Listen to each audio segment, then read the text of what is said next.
मित्रों नमस्कार। जैसा कि हमारा अध्याय चल रहा है रस में आज हम अगला रस लेकर प्रस्तुत हुए हैं, जिस रस का नाम है शांत रस। शांत रस का मित्रों अस्थाई भाव है निर्वेद। निर्वेद का शाब्दिक अर्थ होता है सांसारिक वस्तुओं तथा व्यक्तियों के प्रति वैराग्य की भावना। यानी जब सांसारिक वस्तुओं के प्रति वैराग्य की भावना उत्पन्न होती है या जागृत होती है वहां पर शांत रस होता है, अर्थात शांत रस की उत्पत्ति होती है। इसमें मित्रों पहला उदाहरण है जो जयशंकर प्रसाद जी के द्वारा रचित श्रद्धा मनु नामक अध्याय से लिया गया है। उसमें मित्रों एक श्लोक है, जो श्लोक है कि लगा कहने आगंतुक व्यक्ति मिटाता उत्कंठा सविशेष, दे रहा कोकिल सा आनंद सुमन को ज्यों मधुमय संदेश। फिर मित्रों इसमें अगली पंक्ति है कि भरा था मन में नव उत्साह, सीख लूं ललित कला का ज्ञान, इधर रहा गंधर्वों के देश, पिता की हूं प्यारी संतान। मित्रों इसमें श्रद्धा मनुष्य कहती है, अभी इसका अर्थ भी बताते हैं। फिर अगला उदाहरण है, यानी दूसरा उदाहरण है कि अबलव नसानी अबना नसइयो, राम कृपा भाव निशा सिरानी, जागे फिर ना डसइयो। फिर मित्रों अगला उदाहरण है कि राम नाम की लूट है, लूट सके तो लूट, अंत काल पछताएगा जब प्राण जाएंगे छूट। फिर मित्रों चौथा उदाहरण है कि जब मैं था तब हरि नहीं, अब है हरि मैं नाही, और सब अंधियारा मिट गया जब दीपक देखा माई। तो चलिए मित्रों हम एक एक उदाहरण यहाँ पर लिखते हैं, प्रस्तुत करते हैं, तभी और सभी उदाहरण का अर्थ भी बताते हैं। जैसा कि पहला उदाहरण है कि लगा कहने आगंतुक व्यक्ति आगंतुक व्यक्ति आगे है मिटाता उत्कंठा सा विशेष, मिटाता उत्कंठा सविशेष फिर आगे है दे रहा कोकिल सा आनंद, दे रहा कोकिल सानंद, सुमन को ज्यों मधुमय संदेश, ज्यों मधुमय संदेश। फिर मित्रों इसमें अगली पंक्ति है कि भरा था मन में न उत्साह, भरा था मन में नव उत्साह, सीख लूं ललित कला का ज्ञान, सीख लूं ललित कला का ज्ञान, फिर आगे है इधर रह गंधर्वों के देश, इधर रह गंधर्वों के देश, गंधर्वों के देश। आगे है इधर, यानी इधर रह गंधर्वों के देश। फिर आगे है पिता की हूँ प्यारी संतान, पिता की हूँ प्यारी संतान।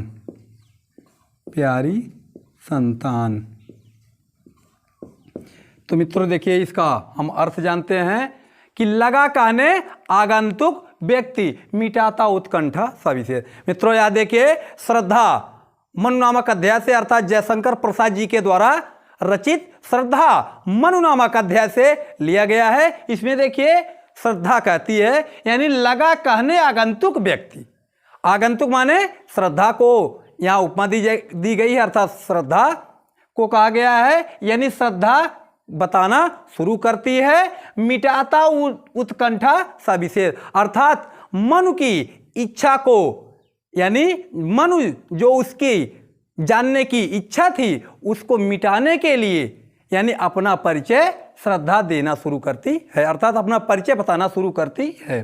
फिर आगे है, दे रहा कोकिल सानंद। श्रद्धा की वाणी ऐसे प्रतीत हो रही थी जैसे दे रहा कोकिल सानंद, जैसे कोई कोयल आनंद से परिपूर्ण होकर सुमन को ज्यों मधुमय संदेश, सुमन माने फूलों को, मधुमय माने बसंत ऋतु के आगमन का संदेश दे रही हो। फिर से मित्रों इसका पूरा अर्थ जानते हैं, यानी मन की उत्कंठा अर्थात मन की इच्छा को मिटाने के लिए श्रद्धा अपना परिचय या अपने बारे में बताना शुरू करती है। फिर वह ऐसे वाणी बोल रही है, उसकी वाणी ऐसे प्रतीत हो रही है जैसे कोई कोयल आनंद से परिपूर्ण होकर अर्थात आनंद से युक्त फूलों को बसंत ऋतु के आगमन का संदेश दे रही हो। फिर आगे है कि भरा था मन में नव उत्साह, सीख लूं ललित कला का ज्ञान, इधर रह गंधर्वों के देश, पिता की हूं प्यारी संतान।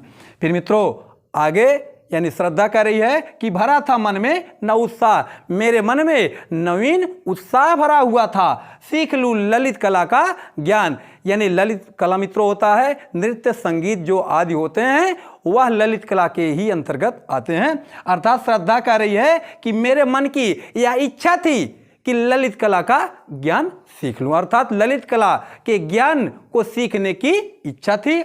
इधर रह गंधर्वों के देश, मैं गंधर्व देश की रहने वाली हूं, अर्थात यहां रह रही हूं, पिता की हूं प्यारी संतान और अपने पिता की प्यारी इकलौती संतान हूं। फिर से मित्रों इसका पूरा अर्थ जानते हैं, यानी श्रद्धा कह रही है कि मेरे मन में नवीन उत्साह भरा हुआ था और मेरे मन की यह इच्छा थी कि ललित कला का ज्ञान प्राप्त कर लूं। इधर गंधर्व देश की मैं रहने वाली हूं, अर्थात गंधर्व देश में रह रही हूं, पिता और अपने पिता की प्यारी इकलौती संतान हूं। फिर मित्रों अगला उदाहरण देखते हैं, जैसा कि अगला उदाहरण है कि अबलव नसानी अपना नसइयों, राम कृपा भव निशा सिरानी, जागे फिरना डसइयों। फिर मित्रों दूसरा उदाहरण देखते हैं। दूसरा उदाहरण है कि अबलव नसानी अब ना नसइयों।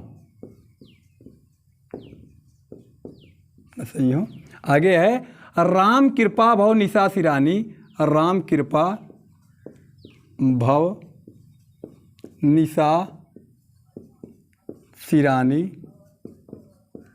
राम कृपा भव निशा सिरानी, जागे जागे फिर ना डसइयों, फिर ना डसइयों,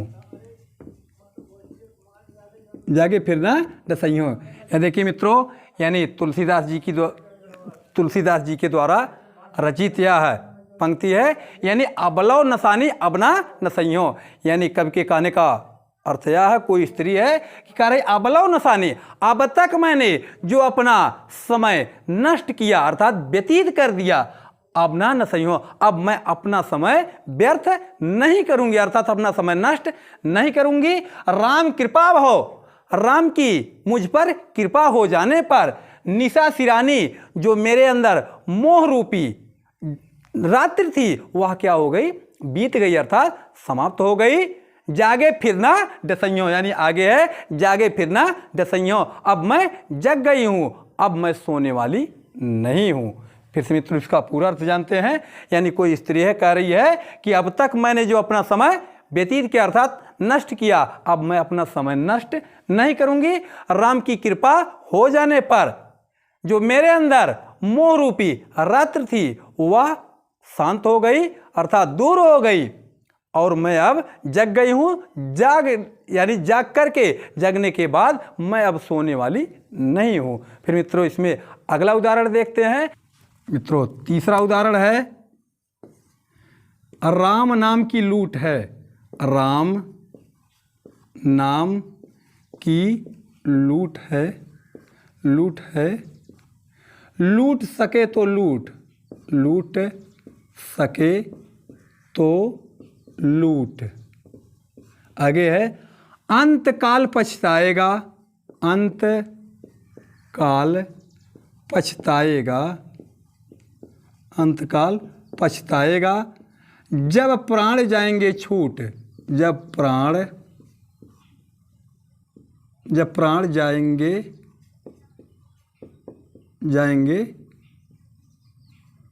छूट। मित्रों, यानी यह पंक्ति कबीरदास जी के द्वारा लिखी गई है।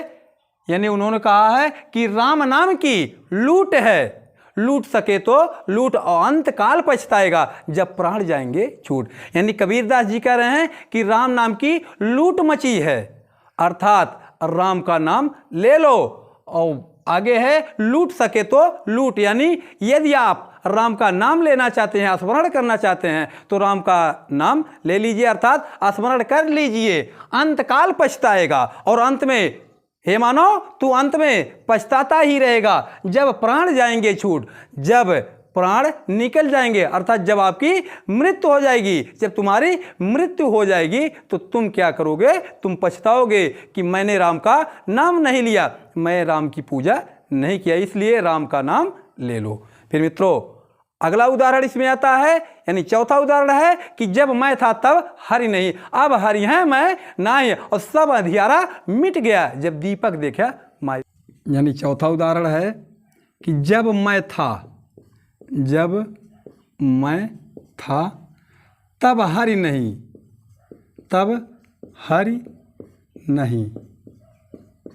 अब हरि हैं मैं नाही, अब हरि हैं मैं नाही। आगे है सब अंधियारा मिट गया, सब अंधियारा मिट गया, जब दीपक देखा माही, जब दीपक देखा माही, जब दीपक देखा माही। मित्रों, इसका भी अर्थ जानते हैं।